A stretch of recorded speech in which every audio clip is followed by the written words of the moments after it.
No foreign power has successfully invaded the United States mainland since 1812. 200 years, completely untested. So what would actually happen if an enemy launched a full-scale invasion of the continental United States? 11 carrier strike groups, 1.3 million active troops, 400 million firearms in civilian hands. But before any of that matters, an invader must solve a problem no military in history has overcome. The United States is defined by its natural barriers, vast, unyielding, and unmatched in military history. To the east and west, the Atlantic and Pacific stretch over 3,000 kilometers each, forming buffers that dwarf the English Channel many times over. The Atlantic's storms and currents have kept European armies at bay, and the Pacific's 9,000 kilometers of open water, broken by the Hawaiian and Aleutian Islands, complicate any approach. No modern force has ever crossed these oceans to reach the mainland. The shoreline itself resists. The 200-meter isobath marks a sudden drop in the continental shelf, forcing deep draft ships to anchor far from land. NOAA charts reveal shoals, reefs, and sandbars scattered along the coast, turning potential landing sites into hazards that demand extensive minesweeping and reconnaissance. Major ports like New York and Los Angeles are guarded by shifting inlets and bluffs where tides and storms can close access without warning. Beyond the beaches, the land itself rises in defense. The Appalachians run for 1,000 kilometers, a tangled wall of ridges and forests. Westward, the Rockies soar to 4,300 meters, stretching nearly 5,000 kilometers through the continent's heart. Every route inland is narrowed by mountain passes, river basins, and unpredictable weather, snow, floods, rock slides. The Southwest's deserts burn above 45 degrees Celsius, while northern forests freeze under meters of snow. Each region presents its own challenge, each season its own threat. Since 1812, no foreign army has breached these defenses. Geography alone imposes a cost so high that every challenger has failed before meeting a single defender. A fortress built on distance is only as strong as its garrison.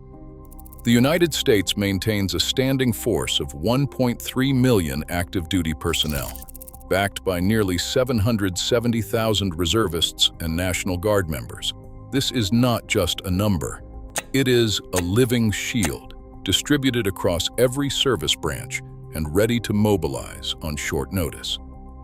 11 carrier strike groups patrol the world's oceans, each centered on a nuclear-powered aircraft carrier supported by destroyers, cruisers, and submarines. These floating air bases can reposition within days, shifting from distant patrols to home defense, bringing hundreds of strike aircraft and missile batteries to any threatened coastline. Air power forms the next layer. The Air Force fields around 1,850 advanced fighters, F-15s, F-22s, and F-35s, alongside airborne early warning and control aircraft that knit together a continent-wide radar net. Heavy airlift platforms like the C-5M and C-17 can move entire armored brigades from one coast to the other in less than 24 hours. Tanker fleets extend the reach of these assets, keeping fighters and bombers aloft for days if needed. Missile defense weaves a final web overhead. 4 THAAD batteries guard key approaches, while the ground-based mid-course defense system stands ready with 44 interceptors in Colorado and California. Aegis-equipped warships patrol both coasts, providing a mobile shield against ballistic threats. Overhead, roughly 70 satellites feed real-time intelligence, surveillance, and reconnaissance data to NORAD and U.S. Strategic Command, detecting missile launches and tracking potential threats before they cross the horizon. This arsenal is formidable, but not infinite.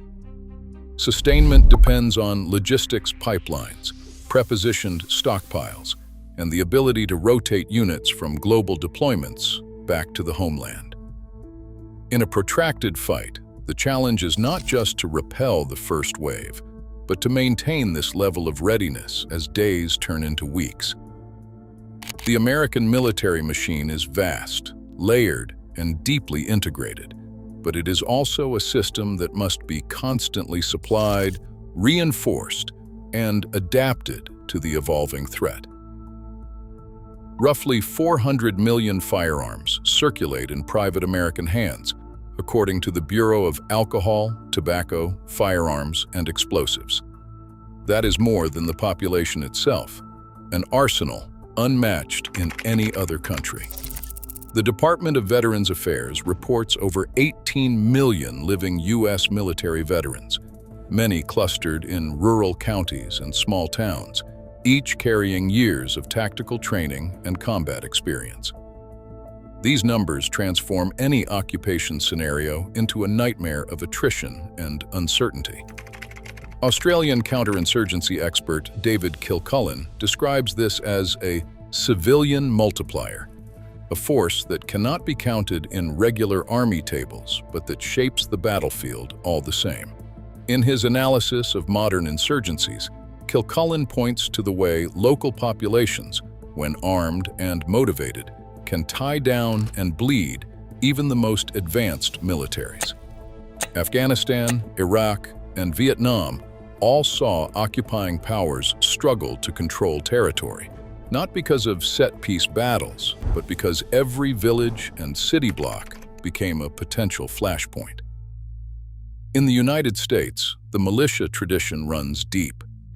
Volunteer units and informal defense groups have been part of American history since the colonial era. Today, gun clubs, shooting ranges, and online forums form loose networks that could, in theory, mobilize into something far more organized if foreign troops ever landed. The combination of widespread arms, veteran leadership, and a culture steeped in the idea of local defense means that any invader would face not just the U.S. military, but a second, UN-predictable front that strains supply lines, drains morale, and turns every resupply convoy into a risk. No modern army has solved this problem without years of occupation and staggering cost. Operation Neptune in June 1944 stands as the largest seaborne invasion in history, yet even this feat pales beside the demands of a modern transoceanic assault. Historian Antony Beevor describes D-Day's supply chain as a tidal wave. 1 million men, 12,000 vehicles, and 3 million tons of materiel ferried across a 21-mile channel. The English Channel's short crossing allowed for continuous shuttling of ships, rapid reinforcement, and direct access to pre-captured ports. A contemporary invading force would face a different kind of ocean, 3,000 miles of Atlantic or 5,000 miles of Pacific, each crossing stretching sea lift capacity to its breaking point. Modern military logistics estimate that a single division, about 15,000 troops with equipment, requires at least 7,000 tons of supplies per landing wave. At current speeds, a roll-on roll-off vessel needs 25 to 30 days to cross the Atlantic, and longer for the Pacific. Unlike 1944, there are no friendly ports waiting on the far shore. Every major harbor in the United States is a fortress, and even minor ports are monitored by satellite and patrolled by missile-equipped ships. The numbers reveal the real barrier. Military Sea Lift Command can move roughly 100,000 tons per day worldwide, but a full-scale invasion would need millions of tons just to establish a foothold. Airlift, the fastest option, carries less than 1% of the required heavy load, insufficient for armored vehicles, artillery, or sustained fuel resupply. Every ship, every convoy, becomes a target for interdiction. Submarines, aircraft, and long-range missiles can cut supply lines long before the first wave lands. Port facilities themselves are choke points, mined, blockaded, or destroyed, and they strand attackers at the water's edge. The math is relentless. No modern force has solved the problem of sustaining an army across an ocean under fire. The logistics tail, not the landing, decides whether an invasion can survive beyond the beach. NATO's founding treaty binds 31 nations to a single promise. An attack on one is an attack on all. Article 5, the alliance's core, triggers an emergency council within 24 hours, setting off a chain reaction that mobilizes allied militaries in weeks, not months. After September 11th, this process unfolded in real time. Consultation, resolution, and force planning, all compressed into days. In the event of a conventional assault on the United States, European and Canadian forces would not only reinforce American lines, but extend the fight across oceans and continents. Yet the ultimate barrier is existential. The United States nuclear triad, 400 Minuteman III missiles, 14 Ohio-class submarines on unbroken patrol, and a fleet of strategic bombers, guarantees a second strike even if the homeland is struck first. Lawrence Friedman, the British strategic theorist, calls this the calculus no adversary can escape. Any invader faces not just armies, but the risk of national extinction. The logic of deterrence, rooted in survivable missile submarines and rapid Allied mobilization, raises the cost of aggression to a level few would dare to pay. A cyber attack in 2018 shut down a major U.S. port, revealing how quickly ransomware can freeze cargo and military shipments.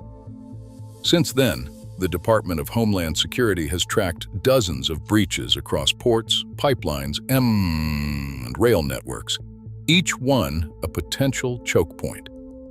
The electric grid stands exposed. Over 3,000 high-voltage transformers, mostly custom-built and imported, could be knocked out by a coordinated cyber strike, or an EMP, leaving cities in the dark for months. More than 90% of advanced semiconductors come from overseas, making technology vulnerable to disruption. Economic warfare, sanctions, asset freezes, and targeted blockades could choke supply chains. Political division only sharpens these risks. Today, the United States stands shielded by two oceans, layered defenses, and a civilian arsenal exceeding 400 million firearms. Yet adversaries adapt, exploiting cyber vulnerabilities and internal fractures. Survival is never static. The real test is not military might, but national resilience. The greatest threat may come from within.